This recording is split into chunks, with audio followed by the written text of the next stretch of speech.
खुलुमबाय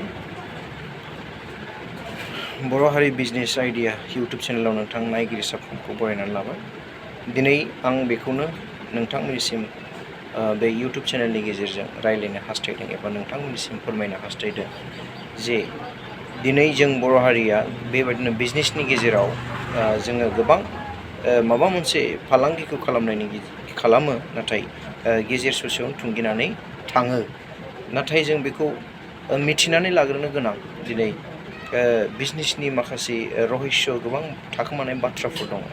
दिनै नोंथांमोननि सिगाङाव आं बेखौ शेयार खालामनो सानदों जेनोखि आंनि बेबायदि बिजनेस मावनायनि गेजेरजों जे एक्सपिरियेन्स जाबोयो। स' नोंथांमोना बेखौ बे आंनि यूट्यूब चेनेलाव नायलांबाय थादो। जोङो जिखि नोंथाङा जे बिजनेसखौ मावनो थाखाय थांखि लादों एबा जे बिजनेसखौ नोंथाङा मावनो थाखाय गावनि गोसोआव हास्थायदों, नोंथाङा बे बिजनेसखौ मावनो थाखाय नोंथांनि एरिया, नोंथांनि जे एरियायाव जे बुस्थुआ सोलिगोन नोंथाङा बेखौ फार्स्ट टु फाइन्ड बेखौ नोंथाङा नायग्रो।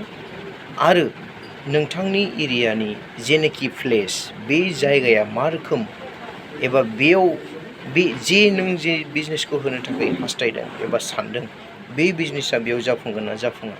आरो नोंथाङा बेखौ सार्च खालामनानै नायग्रो, जायगाखौ नोंथाङा थिग खालामग्रो। बेनिफ्राय बेयाव नों जे खामानिखौ मावगोन एबा जे बिजनेसखौ नोङो बे जायगायाव नोङो बसायगोन, बे जायगाया माबायदि डेभेलप एरिया। आरो मोनसे गुबै बाथ्राया बेनो, नोंथाङा नोंनि गोसोआव जे नोङो डिसाइड खालामनांगोन सिगांसिनाव, आङो बे बिजनेसजोंनो आंनि फिउचार एबा आंनि न'खर गासैखौ आं बे बिजनेसनि गेजेरजोंनो दालांनो हागोन एबा बे बिजनेसजोंनो आङो गसंनानै थालांनो हागोन होननानै नोंथाङा गावनि गोसोआव सानग्रोनानै लाग्रोनांगोन। अब्लासो नोंथांनि बिजनेसा साक्सेसफुल जागोन। आरो जे जायगायाव नोंथाङा बे बिजनेसखौ फसंनो हास्थायगोन, बे बिजनेसावहाय नोंथाङा गावखौ खम फैसाजोंब्लाबो नोंथाङा सुरु खालामग्रोनांगोन। स्टार्टिंआवहाय गोबां रां नाङा जोंनो। दिनै जोङो नुनो मोनो जोंनि बर'फोरनि गेजेराव माखासे लाजिनायनि गेजेरजों बेबायदिनो गोबां रां नांगौ, लाख लाख थाखा नांगौ बिजनेस खालामनो थाखाय। नङा, नोंथाङा फिसा एमाउन्टनि गेजेरजोंनो नोंथांनि गोसोआव जुदि नोंथाङा मोनसे गोगोम नोंनि नाजानायखौ लानानै जुदि बे बिजनेसखौ खम एमाउन्टनि गेजेरजों जुदि नोंथाङा बेखौ स्टार्ट खालामोब्ला नोंथांनि निस्सय बिजनेसा जाफुंगोन। आरो बे बिजनेसखौ नोंथाङा सिरि बाय सिरि जुदि गाखोलाङोबा बे बिजनेसा माब्लाबाबो बेयो गेजेर ससेयाव बन्द' जानाय नङा एबा बियो जोबनाय नङा। बेनिखायनो नोंथाङा नोंनि गोसोआव थि खालामग्रो जे बिजनेसखौ नोङो मावगोन। आरो नोंथाङा जे जायगायाव बिजनेस होगोन, बे जायगाया माखि बे दखाननि थाखाय साबजाथाव, इयाथ' माखि बियो गुबुन दखाननि थाखाय साबजाथाव, नोंथाङा बेखौ सिन्था खालामनानै नायग्रो।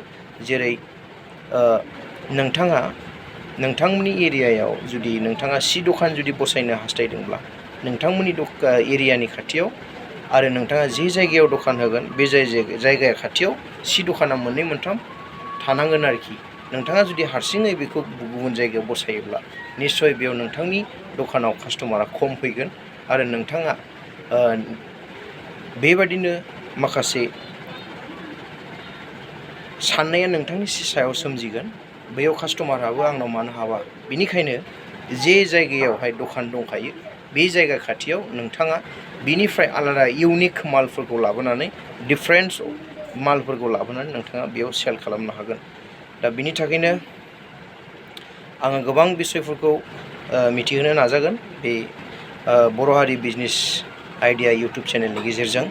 नोंथांमोना आंनि बे भिडिअखौ साबस्क्राइब खालाम आरो लाइक खालाम आरो शेयार खालामनानै हो, जाहाथे हानायखिनिखौ गोबां बिसयफोर दङ बिजनेसनि फाखि, बेखौ आं बे चेनेलनि गेजेरजों फोरमायलांनो नाजागोन। जेरै माखासे जे बिजनेसनि गेजेराव बेबायदिनो ट्रेन्सपर्टेसन, गोबां लाबोलाय लाबोलाय गोजान गोजान जायगानिफ्राय बेफोरो माबोरै लाबोयो माबोरै लायो। स' बिनि भिडिअखौबो आङो नेक्स्ट उइकआव हगारना होनाय जागोन। गोजोन्थों।